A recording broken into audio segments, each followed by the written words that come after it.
അസ്സലാമു അലൈക്കും വറഹ്മത്തുള്ളാഹി. അൽഹംദുലില്ലാഹി റബ്ബിൽ ആലമീൻ. വസ്സലാത്തു വസ്സലാമു അലാ അഷ്റഫിൽ മുർസലീൻ വഅലാ ആലിഹി വസഹ്ബിഹി വസല്ലം. റമളാനു ഉമ്മത്തി, വിശുദ്ധമായ റമളാൻ എൻ്റെ ഉമ്മത്തിൻ്റെ മാസം എന്നാണ് സയ്യിദിനാ റസൂൽ കരീം സല്ലല്ലാഹു അലൈഹി വസല്ലം തങ്ങൾ പറഞ്ഞിട്ടുള്ളത്.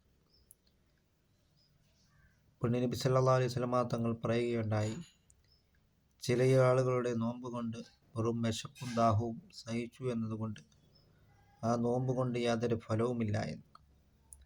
ഗീബത്ത്, നമീമത്ത് ഇവകളെല്ലാം നിർത്തിയില്ലായെങ്കിൽ നമ്മുടെ നോമ്പുകൾ നിഷ്ഫലമായി പോകുന്നതായ ഒരു ദുരവസ്ഥയിൽ പെട്ടുപോകുന്നതാണ്.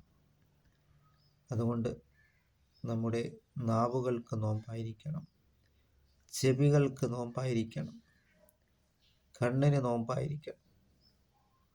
അല്ലായെങ്കിൽ വെറും വിശപ്പും ദാഹവും സഹിച്ചതുകൊണ്ട് ആ നോമ്പ് കൊണ്ട് യാതൊരു ഫലവുമില്ല എന്നാണ്.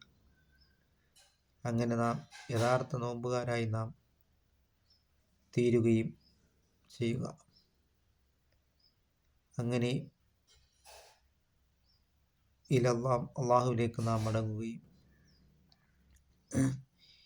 ഈ വിശുദ്ധമായ റമളാൻ മാസത്തിൽ ധാരാളം ഇബാദത്തുകളും സൽക്കർമ്മങ്ങൾ കൊണ്ട് നാം മുന്നേറുകയും ചെയ്യുക.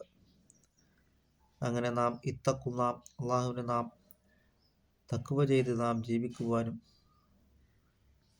അല്ലാഹു തആല നോമ്പിനെ നിർബന്ധമാക്കിയിട്ടുള്ളത് ലഅല്ലക്കും തത്തഖൂൻ, നിങ്ങൾ തഖ്വയുള്ളവരാകുവാൻ വേണ്ടിയാണ്. അതുകൊണ്ട് നാം